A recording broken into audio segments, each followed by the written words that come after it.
of dealing with the energy crisis almost undoable. It has hampered our ability to solve the energy crisis, and we have made it worse, much worse, by legislation that was passed in this Congress in the middle of an economic crisis.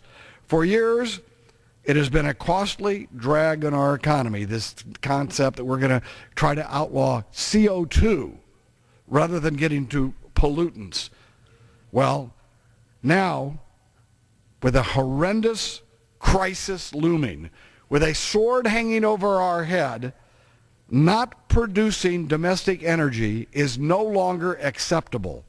The economic consequences are too damaging and too painful to our people.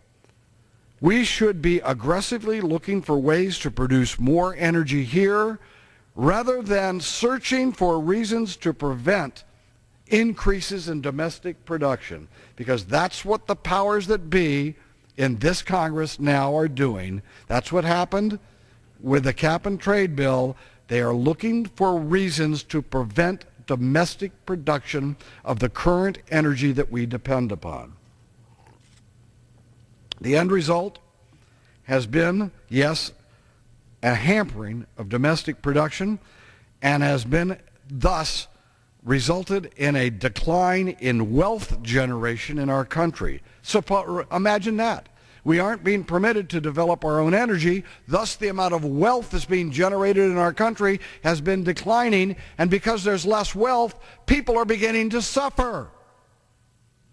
A transfer of wealth to those countries, when we are purchasing energy that we could be producing ourselves, is impoverishing our country.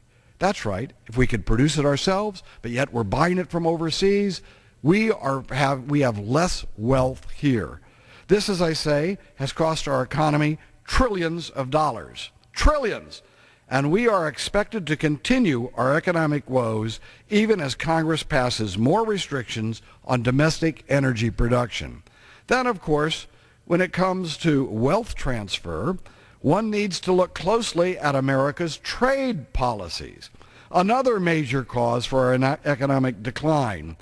We have been betrayed by wrong-headed idealists, both when it comes to the environment as well as when it comes to trade policy. We have also been betrayed by powerful special interest groups in our own country who have global goals in mind, both environmentally and economically. At least that's what they say. The American people, as trusting as they are, have expected their government to represent their interests in trade negotiations. Instead, our representatives have focused on long-term global goals. And time and again, our interests as a people have been secondary instead of a primary consideration for those with authority who are supposed to be protecting our interests. You know, when people sit down with us representing other countries to negotiate, their people know they're supposed to be negotiating what is in the interest of their people. We expect them to do that. The people on our side of the table have something much more majestic in mind than just the self-interest of our own people, as if there's something wrong with democratic government representing the interests of people who elect them. And we have gotten the short term of this, short part of the stick.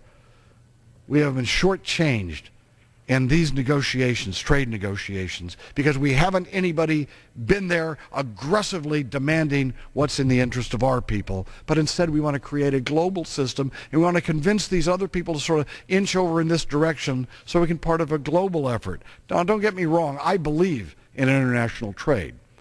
I believe really, actually, that in a robust trade between free people.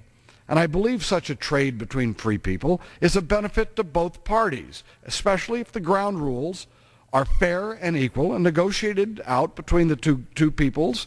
A trade between democratic countries is a win-win. Well, there's obviously something seriously wrong when our economy is sputtering to a halt while our trading partners are going into high gear. Free trade between free people, which is my motto, should not be blamed for this, because the problem is not free trade between free people, because it's free trade between on one side and controlled on the other. Free trade with a controlled and autocratic government is inherently not free. If permitted to do so, which is what our negotiators have permitted, the power of economic activity will be directed by these tyrannical governments, like in China, to bolster the power of their elite, and it will be done at the expense, yes, of their own people's freedom, but it will be done at the expense of the economic well-being of our people. Under this guise of free trade, which has not been challenged, because it isn't free trade if you're dealing with a dictatorship like China, we have had policies aimed at creating a global system. That's why we're permitting the Chinese to get away with this, because we want them to be part of a global system which includes everybody, and thus will have a positive influence on all of these other countries.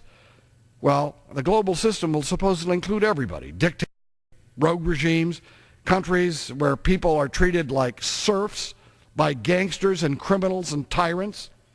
Sorry, we don't need free trade or to be in a binding relationship with those type of regimes. And we don't need to be controlled by a global trading establishment that will result from all of this planetary organization of commerce. And you can bet that that global trading establishment, the systems that will be set up, will be eventually dramatically influenced, if not dominated, by nefarious regimes and self-enriching elites. The WTO, which is what they're trying to create as a global system, will be and is becoming more like the United Nations.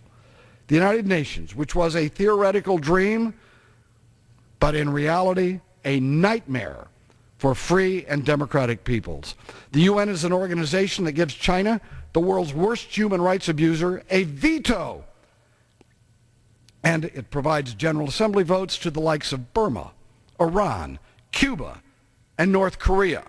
Oh, that's a good gang that we should depend upon. We should make sure we're part of an organization that gives them an equal vote in the General Assembly to ours, or gives China a veto over anything the UN can do. And speaking of China, here too is an explanation of why our country is on the verge of an economic calamity. We've permitted Communist China a one-way free trade policy for the last 20 years. And yes, when it was democratizing and opening up, such a strategy might have been justified, at least for a time. During the Reagan years, we saw a liberalizing China. Reagan made it clear, and I know this because I worked with him on his speeches when he went to China. He made it clear that as long as progress towards openness and freedom continued in China, our generous trade and commerce policies would continue to be in place. Then came Tiananmen Square. Unfortunately, Reagan was not president when this historic atrocity was committed.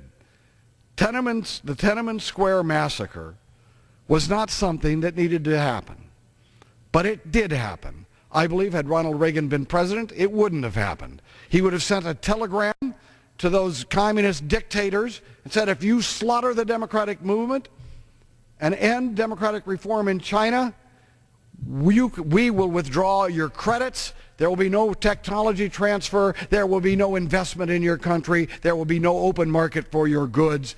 Don't do it. That's what Reagan would have done.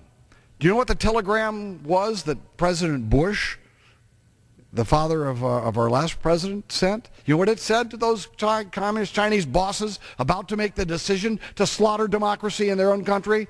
It didn't say anything because he never sent the telegram. He never sent the letter. In fact, there was no communication and no repercussions that the Bush presidency used against the communist Chinese atrocities committed in Tiananmen Square. Yet it changed history, and we let them get away with it. Because you know what? there was an elite in our country that were making money by making deals with the Communist Party leadership in China. For 20 years, we've let